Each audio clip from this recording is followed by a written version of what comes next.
사도 신령하심으로 우리의 신앙을 고백합니다. 나는 전능하신 아버지 하나님 천지의 창조주를 믿습니다.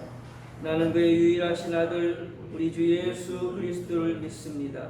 그는 성령으로 잉태되어 동정녀 마리아에게서 나시고 본디오 빌라도에게 고난을 받아 십자가에 못 박혀 죽으시고 장사된 지 사흘 만에 죽은 자 가운데서 다시 살아나셨으며 하늘에 오르시어 전능하신 아버지 하나님 우편에 앉아 계시다가 거기로부터 살아있는 자와 죽은 자를 심판하러 오십니다.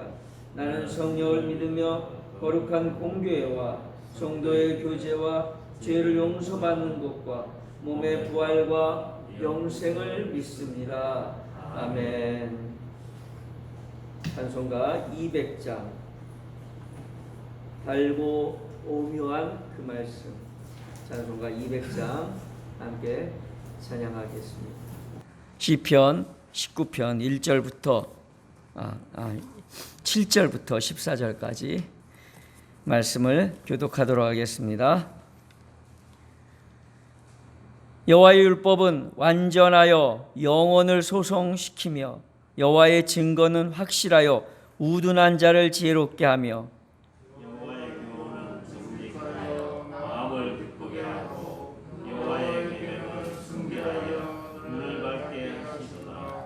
여호와를 경외하는 도는 정결하여 영혼까지 이르고 여호와의 법도 진실하여 다 의로우니 금고 많은 순금보다 더 상할 것이며 꿀과 동이꿀보다 더 달도다. 또 주의 종이 이것으로 경고를 받고 이것을 지킴으로 상이 크니이다.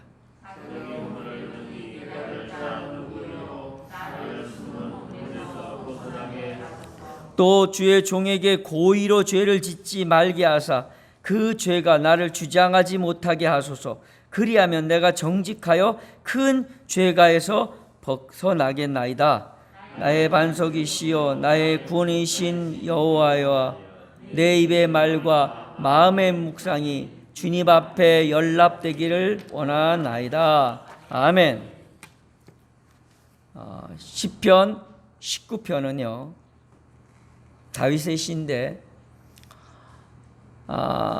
여호와 하나님의 말씀이 어떻게 우리 가운데 함께하는지에 대한 이야기입니다. 1절부터 6절까지는 자연 속에 나타난 일반 계시 또는 우리의 양심과 우리의 삶 속에 드러난 하나님의 뜻에 대한 이야기를 하고 있지요. 그리고 7절부터 9절까지는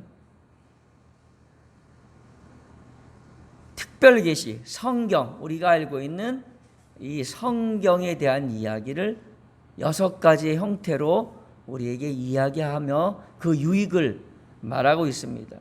그리고 10절부터 13절까지는 그런 자연 계시와 특별 계시를 통해 일반 계시와 특별 계시를 통해서 우리에게 하신 말씀은 내게 어떤 삶을 살아가게 하는지, 나를 어떻게 유익하게 하고 어떤 축복을 누리게 하는지에 대한 이야기가 나오고요. 마지막 14절은 그래서 일반 계시와 자연 계시가 내 입술의 말이 되고 내 생각의 내용이 되는, 그래서 마음의 묵상과 입술의 말이 주님께 연락되는 그 놀라운 축복을 우리가 누리자라는 말로 결론을 맺습니다. 자, 오늘은 특별 계시를 이야기하고 있는 7절부터 9절까지의 6가지의 하나님의 말씀을 표현한 것들, 그리고 그것을 통해서 어떤 유익이 우리에게 오는지에 대해서 우리가 살펴보고요. 시간이 혹시 더 되면 마지막 14절까지 가보도록 하겠습니다. 여러분, 성경을 그냥 하나님 말씀 이렇게 쉽게 생각하시는 것도 좋지만 성경은요 우리에게 분명하게 말씀하시고 있습니다. 여러분이 성경에 대해서 가장 잘 알고 있는 귀절이 디모데후서 3장 16절 17절인데 이거 한번 찾고요 다시 본문으로 와서 말씀을 살펴보겠습니다. 디모데후서 3장 16절 17절 찾으시는 동안 시편 19편은요 1절부터 6절까지는 하나님을요 엘이라고 표현합니다. 엘. 그 하나님을 엘이라고 표현한 것은 그 전지전능하신 하나님이 우주 만물 가운데 드러나는 그런 하나님, 천지를 창조하신 전지전능하신 하나님을 표현할 때 엘이라는 하나님의 이름을 씁니다. 그런데 7절 이하는요 하나님의 이름이 달라집니다. 본문에 보면 1절부터 6절까지 엘을 쓰다가 7절부터는 갑자기 여호와라고 하나님의 이름이 달라져요. 여호와는 이런 겁니다. 우리의 삶 속에 역사하시고 개입하시고 운행하셔서 사랑으로 우리를 은혜 가운데 이끄시는 그 하나님을 표현할 때 여호와라는 단어를 많이 씁니다. 그러니까 자연 계시 속에서는 하나님의 위대함과 하나님의 존재, 창조주로서 하나님을 바라볼 수 있는 거. 그렇잖아요. 우리가 하늘의 별을 보면서 하나님의 위대하심을 우리가 보잖아요. 하늘의 별 울려 퍼지는 내성, 위대함을 우리가 느껴야 되는 거예요. 그래서 하나님의 이름도 엘로 쓴 거예요.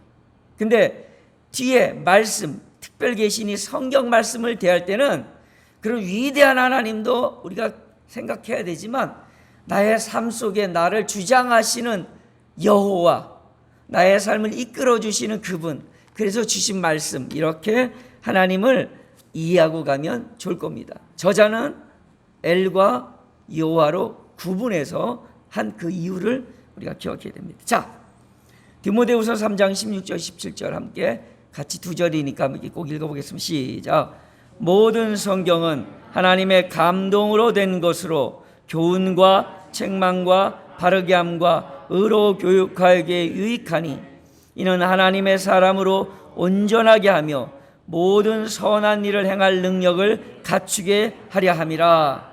아멘. 제가 다음 세대 교육, 특히 이제 청소년에 집중을 많이 했죠. 물론 이제 초등학생이나 청년들도 관심은 있지만 특별히 이제 중고등학생들에게 관심을 많이 갖고 다음 세대에 집중했던 첫 번째 이유는 마음을 다하고 힘을 다하고 뜻을 다하여 주 너희 하나님을 사랑하라. 신명기 말씀. 그리하면 내가 잘되고 장수하고 하나님의 영광 가운데 네가 드러나고 뭐 이런 놀라운 축복들이 이어지잖아요. 그리고 유대인들이 이 말씀 붙들고 이렇게 멋진 삶을 살고 있다라는 것에 상당히 많이 도전을 받으면서 우리 아이들이 마음을 다하는 법을 배우면, 뜻을 다하는 법을 배우면, 힘을 다하고 목숨을 다하는 그런 방법을 배워야 되겠다. 그래야 사랑하잖아요. 마음을 다하고 힘을 다하고 뜻을 다하고 뭐 정성을 다하고 목숨을 다하고 이런 중복된 말씀들이 있는데 그걸 다 해서 하나님을 사랑하면 이 놀라운 축복을 받게 되니까 그러면 마음을 다하는 방법을 가르쳐주자. 뜻을 다하는 방법을 가르쳐서 하나님을 사랑할 수 있는 자가 되게 하자라고 이제 시작한 거예요. 그래서 마음을 다루는 방법을 가르쳤어요. 그래서 심리 이런 걸 공부하게 됐고요. 또 힘과 역량, 능력 이런 것들이 지식과 삶의 행동에서 나오거든요. 습관이나 이런. 그래서 그런 거에 이제 주목하게 되고 또 지식을 얻는 가장 좋은 통로인 독서 이런 것들에 관심을 갖게 된 거예요.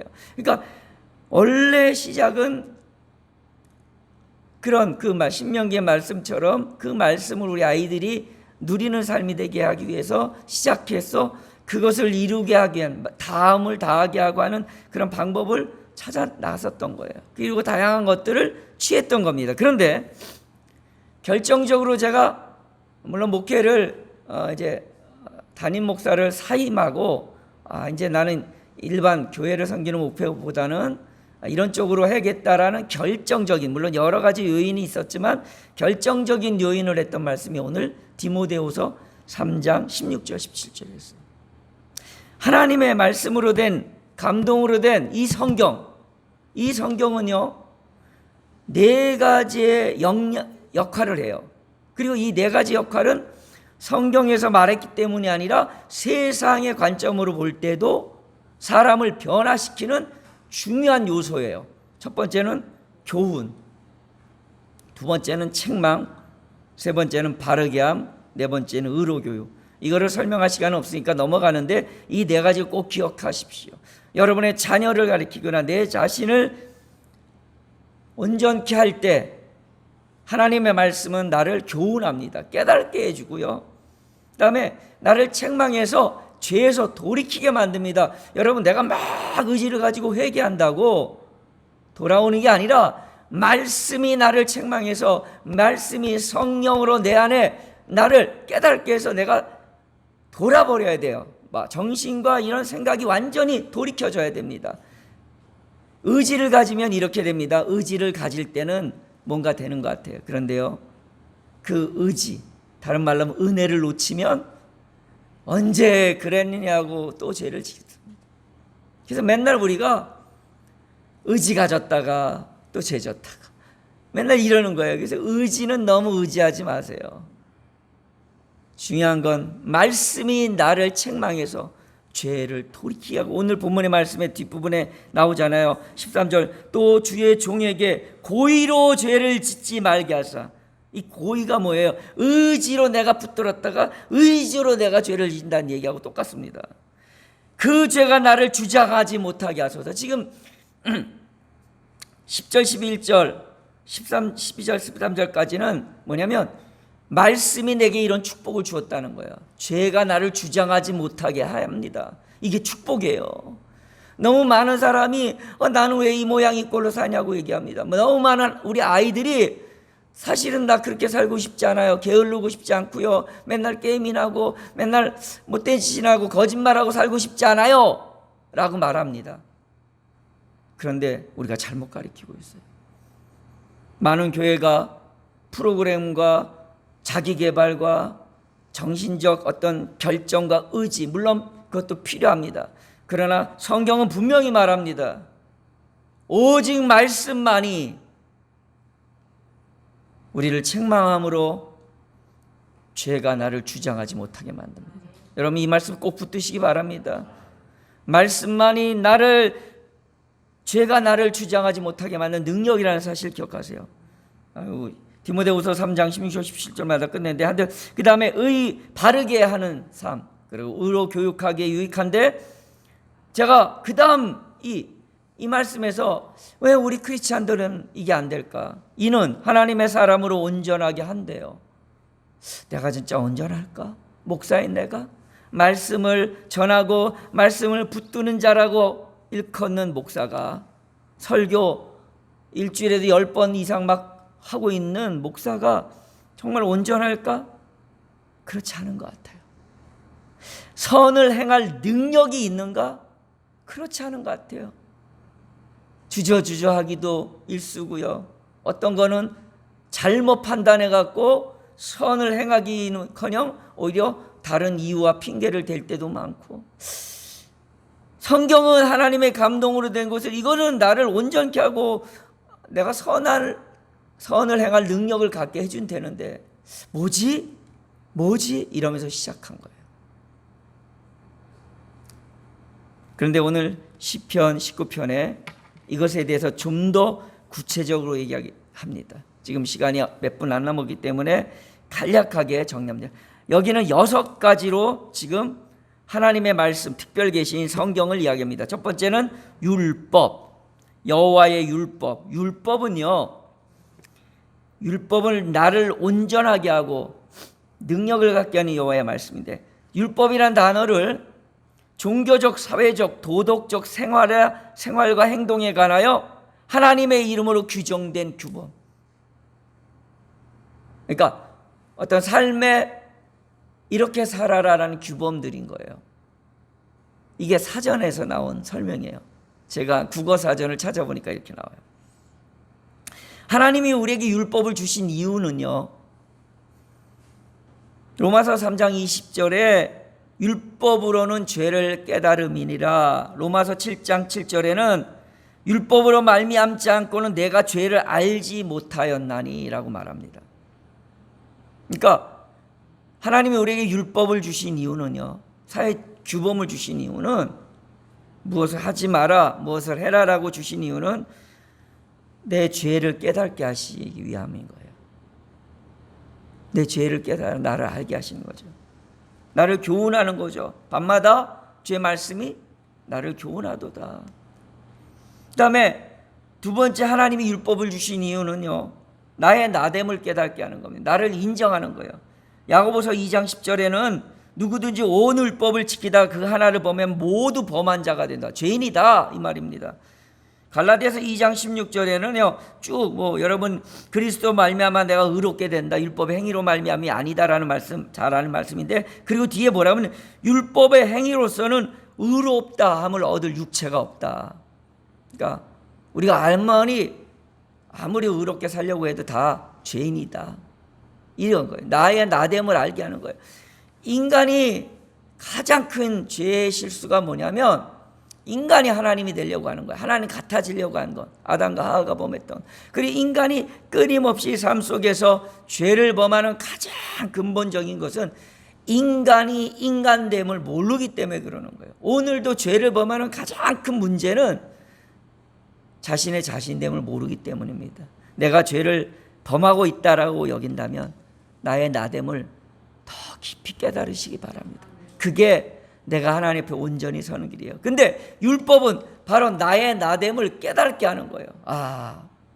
율법에 말하는 걸 보니까, 그래서 율법을 여러분 무시하면 안 됩니다. 율법을 폐하셨지만 그걸 완전히 폐하신 게 아니라 새롭게 하신 겁니다.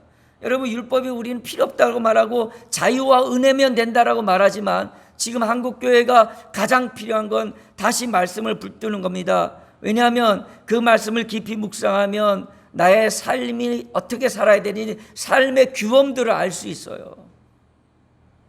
성경에는 거짓을 행하지 말라는 말이 무지하게 많이 나옵니다. 그런데 말씀을 깊이 붙들지 않기 때문에 우리는 거짓을 교회 안에서도 너무 많이 행합니다. 모든 규범들을 우리가 어떻게 다 이루다 표현할 수 있겠습니까? 하나님의 율법은 나를 소성시킵니다. 내 죽어진 삶을, 내 죽어진 양심을, 내 죽어진 영혼을 소성시킵니다. 하나님의 율법은 우리를 새롭게 하십니다. 그게 바로 하나님이 우리에게 율법을 주신 이유고, 주님은 이걸 이렇게 말합니다. 내가 새 계명을 너희에게 주노니 서로 사랑하. 이것은 율법과 선지자의 강령이다. 하나로 다 요약한 핵심이다, 이 말입니다. 주님의 계명인 사랑을 통해서 날마다 우리의 삶이, 우리의 영혼이 소송되는 이 축복이 우리 가운데 있길 바랍니다. 두 번째는요, 7절 여호와의 율법은 완전하여 영혼을 소송시키며 여호와의 증거. 두 번째는 증거라고 나와요. 증거는 보여주는 거잖아요. 성경에 하나님의 이야기들이 많이 나옵니다. 성경에 이야기들이 많이 나오잖아요. 아브라함의 이야기, 다윗의 이야기, 다 이야기입니다. 어떻게 보면 오늘날의 뉴스 시간에 나오는 사건 사고의 이야기하고 비슷해요. 그죠? 누가 죄를 졌다, 누가 착한 일을 했다. 근데요, 확실히 다른 게 있습니다. 하나님의 성경 안에 기록된 증거들은 하나님께서 인류의 삶 속에서 얼마나 많은 일들이 있겠어요. 그 많은 일들 중에 겨우 요 안에 그 인생의 수천 년의 이야기를 다 담을 수 없잖아요. 그런데 여기에 성경에 담겨진 이야기들은 그것이 좋은 얘기만 있는 게 아니라 참 부끄러운 이야기도 있지만 그것을 통해서 우리가 무엇을 알 수 있냐면 하나님이 살아계시고 하나님이 주관하시고 하나님이 역사하시며 은혜를 베푸신다는 사실들을 아는 거예요. 그리고 구체적으로는 그것이 내 삶 속에 적용될 수 있습니다. 사마리아 여인을 보면서 나를 생각할 수도 있고요. 현장에서 가늠하다 잡힌 여인들을 보면서, 삭개를 보면서 나를 대입할 수 있는 게 성경이라면, 유스는 남의 얘기입니다. 그리고 또 하나 분명한 것은 유스는 무언가 유익을 추구하기 위함입니다. 적어도 그 정보를 전달해 주면서 그게 진실이냐 가짜냐는 다음 문제입니다. 중요한 것은 의도가 있다는 거예요. 그것을 전해지는 목적이 있다는 겁니다. 그 목적은 인간의 어리석음에 속할 수 있습니다. 여러분, 뉴스가 진리를 말해준다고 생각하시면 안 됩니다. 사실을 말하긴 하지만 그건 진리가 아닙니다. 그냥 이야기입니다. 왜냐하면 그것은 인간의 삶에 대한 잡다한 이야기고, 유수에 대해서 여러분 유명한 학자가 이런 얘기했어요. 유수는 사실을 말할 수도 있지만 우리가 속지 말아야 될 것은 유수는 우리로 어떤 시각을 다양하게 볼 수 있게 만드는 것이 아니라 한쪽으로 치우쳐 볼 수 있는 위험성을 갖는다는 거예요. 다 사실인데? 아닐 수도 있고요. 두 번째는 그게 사실이다 할지라도 편파적으로 보게 되면 우리의 시각과 우리의 의식이 세상의 방법에 이용될 수 있습니다. 여러분, 뉴스를 너무 의지하지 마세요. 진리이신 말씀을 의지하세요. 그 안에도 뉴스를 보면서 깨달을 수 있는 것보다 더 놀라운 깨달음들이, 뉴스 보며 깨달은 사람이 얼마나 되겠어요? 뉴스를 보며 자기를 적용한 사람이 얼마나 되겠어요? 그러나 말씀은 능력이고 하나님의 증거이기 때문에, 하나님 우리에게 주신 증거이기 때문에 뭐라고 하냐면 그것이 확실하대요. 어떤 거에 확실하냐면 우리를 지혜롭게 만들기에, 우리를 온전히 깨닫게 하는 그 말씀, 우리가 사랑하지 않을 수 있겠습니까? 붙들지 않을 수 있겠습니까? 금은보다 더 소중하고 꿀송이보다 더 좋아지는 이 축복이 저 오늘 우리 가운데 넘치길 바랍니다. 말씀을 무지하지 마십시오. 아직 4가지를 더 안 했지만요, 이 4가지는 정말 놀라운 말씀들이 담겨 있습니다. 이것만 기억하십시오. 말씀을 이 마지막 세대에 붙드셔야 한다는 사실, 그것이 나를 살리고, 그것이 내 가정을 살리고 내 자녀를 살리는 겁니다. 우리 청소년들을 살릴 수 있는 유일한 길, 그들에게 말씀을 심게 합니다. 그리고 그 안에 있는 이 말씀들이 자신의 삶에 적용되는 진리가 될 수 있도록 알려줘야 합니다. 그냥 옛날 이야기가 아니라 그것이 바로 너의 이야기고 그것이 바로 나의 이야기라는 사실을 우리가 고백하며 증거해야 합니다. 말씀은 능력이 있습니다. 살아 움직입니다. 내 심령과 골수를 쪼갭니다. 거기에 무슨 인간의 지식과 이해로 설명할 수 있겠습니까? 말씀만 전해도 시간이 없는데. 여러분, 내 가정을 살리는 길, 내 자녀를 살리는 길이 말씀이라는 사실 꼭 기억하시고, 여러분 자녀가 잘못되는 길로 간다고 생각될 때 인간적인 계산과 인간적인 설명과 정보를 찾지 마시고 말씀을 붙들어 보십시오. 성경의 모든 성경은 내 자녀로 의롭게 하고 선한 일을 행할 능력 있게 하신다 하셨잖아요. 이게 우리의 삶 가운데 내가 보여진, 내가 만나진 아이들 가운데 이루어졌으면 좋겠어요. 나의 삶은 물론이고요. 우리 그런 소망을 가지고, 그런 능력의 믿음을 가지고 살아갑시다. 기도하겠습니다. 모든 하나님의 성경은 하나님의 감동으로 된 것으로 하나님의 사람으로 온전하게 하며 모든 선한 일을 행할 능력을 갖추게 하신다는 말씀을 오늘 가슴에 새깁니다. 오늘 다윗이 말씀한 이 말씀을 붙들고 여호와의 율법이 완전하여 나를 날마다 소송케 하옵소서. 여호와의 증거의 이야기들이 나로 지혜롭게 하사 나의 삶과 내 생애 가운데 적용되어지고 그 말씀이 나의 삶의 것이 되게 도와 주시옵소서. 나의 입술의 말과 나의 마음의 묵상이 오직 여호와의 말씀으로 가득 채워지길 원하오니 주여 연락 받으시옵소서. 예수님의 이름으로 기도드리옵나이다. 아멘. 하늘에 계신 우리 아버지, 아버지의 이름을 거룩하게 하시며 아버지의 나라가 오게 하시며 아버지의 뜻이 하늘에서와 같이 땅에서도 이루어지게 하소서. 오늘 우리에게 일용할 양식을 주시고 우리가 우리에게 잘못한 사람을 용서하여 준 것 같이 우리 죄를 용서하여 주시고 우리를 시험에 빠지지 않게 하시고 악에서 구하소서. 나라와 권능과 영광이 영원히 아버지의 것입니다. 아멘. 우리가 안다고 말합니다. 말씀의 권세와 능력을. 그러나 진정으로 알게 해주십시오. 깨달음으로 경험함으로 삶 속에서 알게 해주시고 이 알미 다음 세대를 향하게 도와주십시오. 우리 아이들을 살릴 수 있는 길은 여호와의 말씀밖에 없는데 그것은 일반 계시와 특별 계시가 함께 주어지게 하옵소서. 이 시간에 함께 기도하며 주님 앞에 나가는 하루가 되겠습니다. 하나님, 자연을 통해서 하나님을 아는 우리 아이들이 되게 도와주십시오. 산을 보고 하늘을 보며 별들을 보며 드레베카파를 보며 하나님을 알아가는 우리 아이들이 되길 원합니다. 삭막한 시멘트 공간 안에 갇혀 사는 우리 아이들이 아니라 하나님을 알아가는 축복을 허락하여 주시옵소서. 하나님, 저들의 양심을 통하여 하나님을 알아가길 원합니다. 삶의 고난과 어려움과 환경 속에서 하나님을 알아갈 수 있게 도와주시옵소서. 그러나 무엇보다도 주님이 주신 이 성경 말씀을 붙들고 이 말씀으로 우리의 영이 솟게 도와주시고 우리로 지혜롭게 도와주시며